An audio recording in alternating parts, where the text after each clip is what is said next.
All right, so for kindergarten, I start using these weekly lesson planners. They're a few bucks. They're from Rod and Staff too. I like them because they're super simple. See, it's just laid out like this. What I do is I go through the school year and I just write the week and then the month and the day. And we usually just school Monday through Thursday. Fridays we leave for catch up and for fun things. And then I just go through and I don't write all the lesson plans because that gets old real fast. And I don't like doing things on the computer because then I'm just on the computer more. I like to have a physical thing in my hand. And so I just write, we do math 3 days a week. We do our workbook, spelling, happy phonics, and Bob books. And that's it. And then I just write simple things just so I know where I'm at for the pages. But I don't have to write anything else. And what I use it for is just a place to check off. So there I go. Bam, bam, bam. So that way, if we do a lot of spelling that week and not enough math, I know exactly where I am and where I let off. So super simple. And so that's their schedule for kindergarten. Don't think you have to do everything like the public school does, where you have to have every subject, because it can be overwhelming.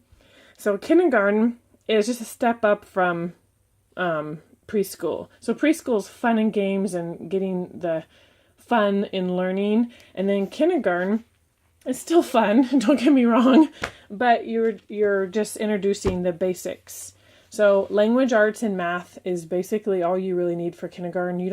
We don't add in science till 3rd grade and history till 5th, and then more stuff in middle school. So and these planners I use for kindergarten through 8th. Just that's what we do. So for math, what seems to be working is the Math You See. So the primer is the one for kindergarten. It's just a fun intro to math and using the blocks. It comes with the DVD and everything. So I did a review on each of these subjects too. If you want to know more about each one, just look for this picture on my playlist for the homeschool curriculum. So we do math, and then for spelling and writing, we do spelling you see. So they really love it. So it's simple. What do I have in here? Teacher book stuck in here.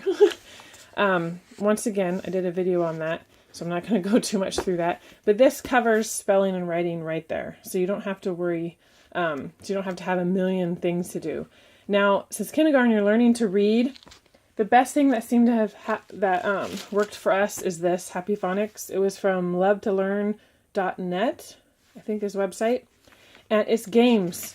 So you're just teaching phonics in a fun way, but they all come with games tons of paper to cut out and laminate. But once you have it, if you have multiple kids, I really recommend this because you can just reuse them forever.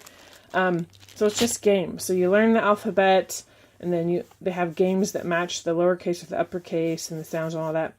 And then it just works its way up. So this is what you use to teach the phonics part.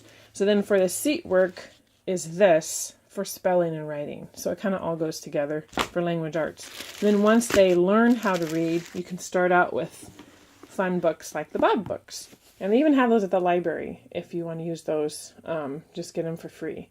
So basically that's it. Learning to read, sounding them out, phonics, the spelling, the writing, and the math. So that is your math and language arts right there. And then we just do the Rod and Staff workbooks for something fun to do. So this is the G, H, I, J, K, and L. So these are fun because they each have like their own habitat you learn about, and fun, interesting things in there. So I did a video on these two as well if you want to know more in depth about that. So that's basically our schedule for kindergarten.